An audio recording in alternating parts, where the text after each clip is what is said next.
Listen to me, my friend. You're about to witness the birth of the final prison, and people are lining up to enter it willingly. What am I talking about? Listen to me carefully. Listen to me. I'm only going to say this once. It won't come with barbed wire or guard towers. It won't come with soldiers or warning shots. It will come in the night in the form of a tiny miracle of technology, a subdermal microchip, no bigger than a grain of rice, and people will love it. Oh, they'll call it the next step in convenience, the future of identity, the key to a safer, smarter world.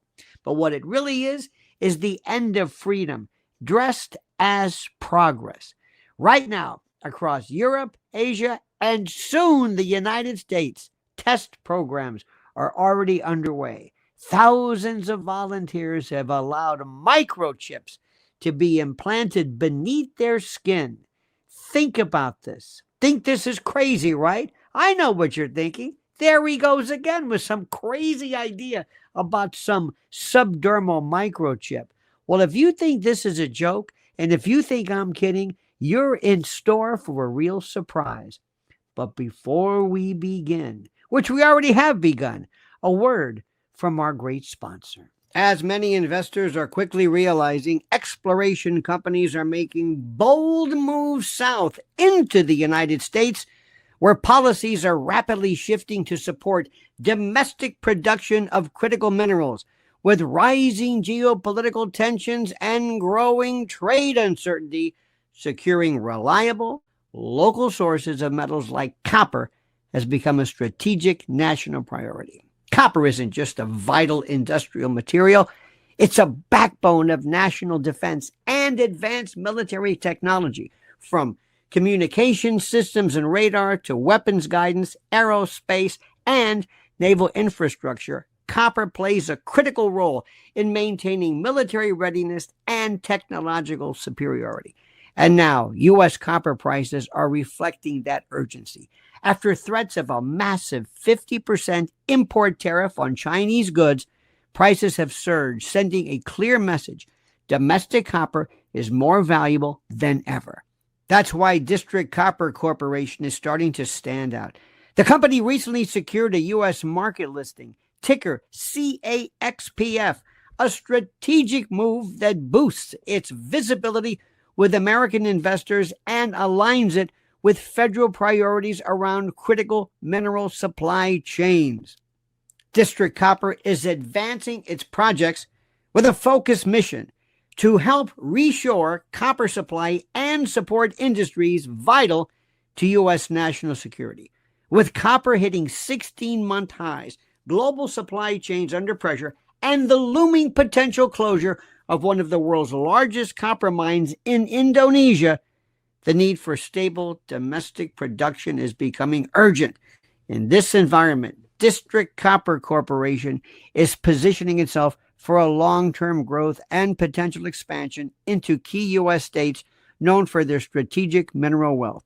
The company is aligning with powerful macro trends, and with the growing demand for copper in defense, aerospace, and secure communications, the timing couldn't be better. If you're following developments in critical minerals and defense-related resource strategies, District Copper is one to watch. Click the link in the description to learn more. And thank you to District Copper Corp for making today's video possible. Now, it may be hard for you to understand, but there are people all over the world and all over this country who are volunteering to have and to allow microchips to be implanted beneath their skin, subdermally, right around here, right around the perlicue. And with a wave of their hand, this is how it's being sold. With a wave of their hand, they can open doors and start their car and buy a latte and log into their social media and access medical records. Ooh, medical records. That's the thing that lures people. I've got my medical records on here. They smile for cameras. They pose for text blogs. They talk about innovation. This is great. This is so cool. Look. But what they don't understand is that they have volunteered and in essence signed on for their own surveillance, permanent surveillance. You see, they're not pioneers, they're prototypes. Now, listen to me carefully. Oh, forget the fact of whether it's safe or not. Let's just assume it's safe. You know how a lot of other things were safe. This right here is the next stage of the digital gulag. Every empire dreams of total control, but only now does the technology exist to make it possible. You're going to carry the panopticon under your skin voluntarily, and you'll think it's cool. You'll become your own barcode, your own UPC sign. You'll be serialized. Mark of the beast. Where have I heard that before? Governments will say it's about safety. Corporations will say it's about efficiency. The banks will say it's about convenience. And the people, the dupes, the fools will believe them. Because comfort has always been the easiest leash to slip around the neck of the free. Are you catching on? Do you understand what I'm saying?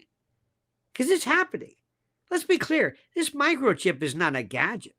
It's not a toy. It's a transmitter, a receiver, a tracker, a device that will bridge your biology with the cloud, your body with the database. And that means you can be hacked. That's right, kids. Once that bridge is built, you'll never cross back.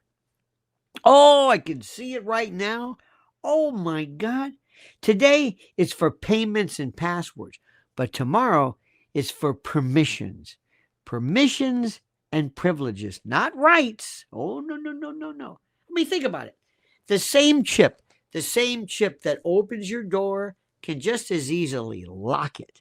And the same chip that pays for your groceries can just as easily cut you off. Think about this. The same chip that identifies you can erase you. Because if you step on a line, they turn your chip off and you don't exist. See where we're going? They're already conditioning you for it. Tap to pay, touch to unlock, Face ID, fingerprints. These biometrics. They're training you to merge your flesh with the system. You're already doing it. Fingerprints, touch. I don't have to tell you that. Every time you say, it's so convenient, it's so easy, you hand over another inch of autonomy, another bit of your freedom, another bit of a portion of your primacy. And when the chip comes, and it will, oh yeah, millions will sprint to the clinics, smiling, filming themselves, hashtagging it like some kind of a fashion accessory. Because this won't be sold as tyranny. No, never. It'll be sold as lifestyle. That's right. Imagine the ads. A young couple laughing, walking hand in hand. Oh my God. Never lose your wallet again. Never lose your wallet. Hey, can't find your driver's license? Can't find your credit card? No problem. A mother scanning her palm to pick up her child from school. Safer access for families, right? Oh, a slick businessman type flashing his hand to enter a plane. Upgrade to seamless living. Remember how people jumped on board for tattoos? Those horrifying disfigurements of dermal real estate? This is nothing different. They're going to show you beauty and health and convenience, safety. They won't show you the server racks humming underground at some desert facility. They won't show you the government contracts. They won't show you the encryption keys. Oh, no. The data brokers buying and selling your movements, your tracking, your everything, your panopticon movements, your movements in your cell, your habits, your heartbeat, your soul, your essence, your personality. You. People have already sold their DNA to 1, 2, 3, and me, and B, and G, or whatever it is. Hey, look, I'm Scandinavian. They gave their genome. For what? People are so gullible. You won't just be online.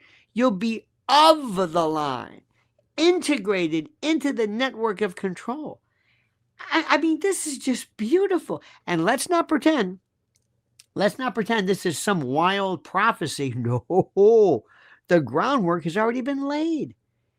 I'm telling you, we've known that Sweden has thousands of its citizens chipped. Germany is testing bio-encryption. That's right, onboard encryption for medical data. The U.S. military is developing biosensors for soldiers to monitor performance. Forget that Fitbit thing. Oh, this is even better. And prevent fatigue. It'll be good for you. It'll help you. Corporations like Amazon and Tesla are experimenting with internal employee ID chips. Isn't it great? You're going to be the first on your block to have it done. And step by step, they normalize it. First, of course, it's optional. Then it's encouraged.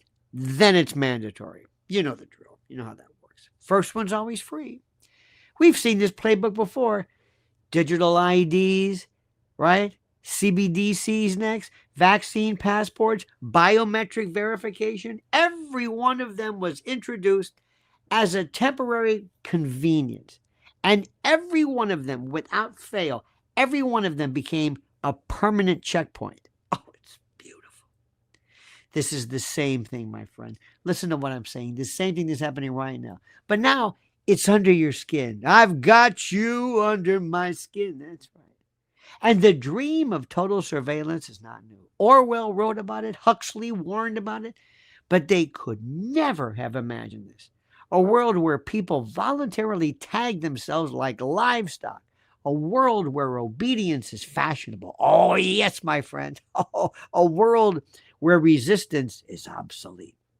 Because what happens when the same system that logs your grocery purchases logs your political donations? What happens when the same algorithm that tracks your health metrics and data flags your mental stability for dissenting speech? Notice this, how many times you go into liquor stores, how many times you speed, how many times you go to the drugstore. It'll be able to tell biometrically when you're up and you're stressed, who's prone to diabetes, who's prone to schizophrenia. On board, baby, some little nanoparticle control. I mean, it's in you. And what happens when your chip becomes your passport, your wallet, your ID, and one day it just doesn't work? You'll beg to get it fixed. You'll beg to rejoin the system, the human race that imprisoned you, that you signed up for. And they will smile as they reboot your cage, your prison cell. Make no mistake, this is not about safety. This is not about efficiency. This is about obedience. Once the system owns your identity, it owns your existence. I mean, they already know you better than you know yourself. Your searches, your purchases, your private messages, your voice samples, your GPS location, your biometrics. Now they want your blood, your breath, your heartbeat, your neural patterns. Once the chip is in you, the data never stop. Never. You are no longer a customer. You are a resource. You are the product. It's perfect. And every authoritarian regime in history would have killed for this technology. Or killed you. Hitler had the tattoo. Stalin had the dossier.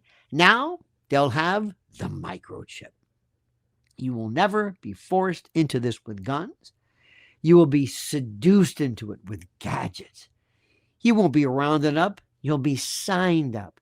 And you'll stand in long lines for it to happen. And one day when they flip the switch and the network goes silent, the chipped will not resist.